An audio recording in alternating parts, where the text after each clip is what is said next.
Place à présent à notre rubrique. On vous répond avec ce soir Mimsi Délé, présidente du MEDEF. Bonsoir. Bonsoir. Quels sont ce soir les secteurs les plus touchés par le Covid? Mais ce sont les secteurs qui ont dû fermer leurs portes. En premier titre, les secteurs de la culture, du sport, mais également évidemment les commerces et la restauration qui, depuis maintenant 3 semaines, n'ont quasiment plus aucun chiffre d'affaires.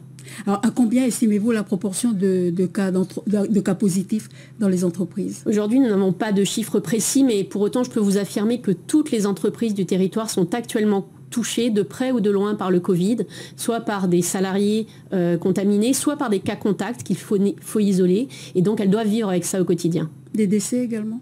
Bien sûr, et d'ailleurs nous nous associons à la douleur des familles endeuillées. Chacun en Nouvelle-Calédonie connaît de près ou de loin quelqu'un qui a été touché par cette maladie. Alors le gouvernement a publié un protocole de santé et sécurité au travail. Ce protocole est-il déjà appliqué? Oui, il était attendu. Il était très attendu parce que beaucoup de questions se posaient sur le lieu de travail. Et il permet quand même de clarifier et d'informer les salariés sur leur situation en fonction d'un certain nombre de paramètres. Et c'était quelque chose que nous attendions avec impatience. Alors justement, quelles sont les questions que vous posent les salariés sur ce sujet précis? Mais concrètement, que faire si j'ai des symptômes? Que faire si je suis cas contact? Ou que faire tout simplement si je suis malade? Et aujourd'hui, nous sommes en mesure, via un petit questionnaire rapide, d'orienter les salariés et de les orienter vers la meilleure prise en charge pour leur sécurité, mais aussi celle de leurs collègues. Alors nous passons maintenant aux questions des internautes. Elles sont nombreuses, mais nous avons quand même quelques-unes ce soir. Pourquoi le MEDEF n'appelle pas ses salariés à la réouverture avec les gestes barrières? Alors si sur les commerces, nous sommes sans ambiguïté là-dessus, nous considérons qu'il ne faut pas mélanger confinement et réouverture en toute sécurité des commerces.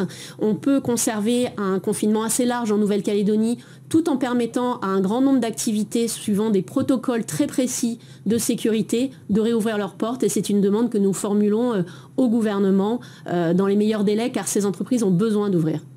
Alors à combien s'élève aujourd'hui le nombre d'arrêts maladie? C'est difficile à dire aujourd'hui.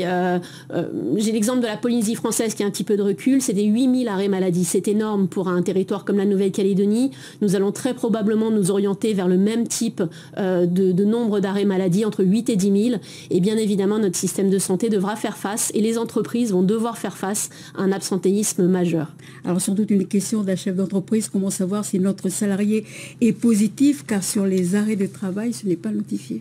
Eh bien, on ne peut pas exiger du salarié qu'ils le disent, mais pour autant, je rappelle que le salarié est responsable de sa sécurité au travail et de celle aussi de ses collègues. Et donc, il est de son devoir de déclarer sa maladie, tout simplement parce que ça peut aider à identifier d'autres cas contacts parmi ses collègues et de les mettre en sécurité. Donc, il n'y a pas d'obligation, évidemment. En revanche, le salarié pourrait faire un geste citoyen en le faisant. En tant que chef d'entreprise, avez-vous le droit d'entrer dans le secret médical de vos salariés? Non, aujourd'hui, nous respectons le secret médical de nos salariés. C'est très important et nous respectons strictement le droit du travail en la matière. Alors, le pass sanitaire a été évoqué aujourd'hui en conférence de presse du gouvernement. Ce pass sanitaire sera-t-il demandé, par exemple, dans les grandes surfaces? Alors, le gouvernement va s'en servir comme d'outil dans sa stratégie sanitaire. Aujourd'hui, on peut considérer que le pass sanitaire, ça peut se substituer à l'obligation vaccinale qui avait été imposée à certains secteurs d'activité, dont ne faisaient pas partie d'ailleurs les grandes surfaces, je tiens à le rappeler. Et du coup, c'est quelque chose qui permettra peut-être justement de traiter des cas de salariés qui ne veulent absolument pas se faire vacciner ou ne peuvent pas se faire vacciner. Pour autant, nous n'aurons peut-être pas besoin d'utiliser ce pass sanitaire dans tous les secteurs de l'économie, puisque dans un grand nombre de cas, les plans de continuation d'activité avec gestes barrières sont suffisants. Et justement, qu'est-ce que vous en pensez, puisque ce pass sanitaire a été évoqué aujourd'hui? Qu'est-ce que vous en pensez, vous?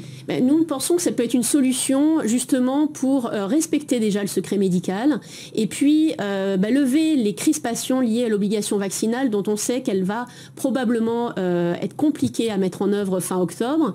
Et le pass sanitaire permet finalement d'avoir d'autres options que la vaccination dans la mesure où il serait demandé. Justement, sur l'obligation vaccinale, patronale, est-ce qu'il y a beaucoup de salariés qui sont réticents aujourd'hui? Il reste des salariés réticents. C'est une minorité.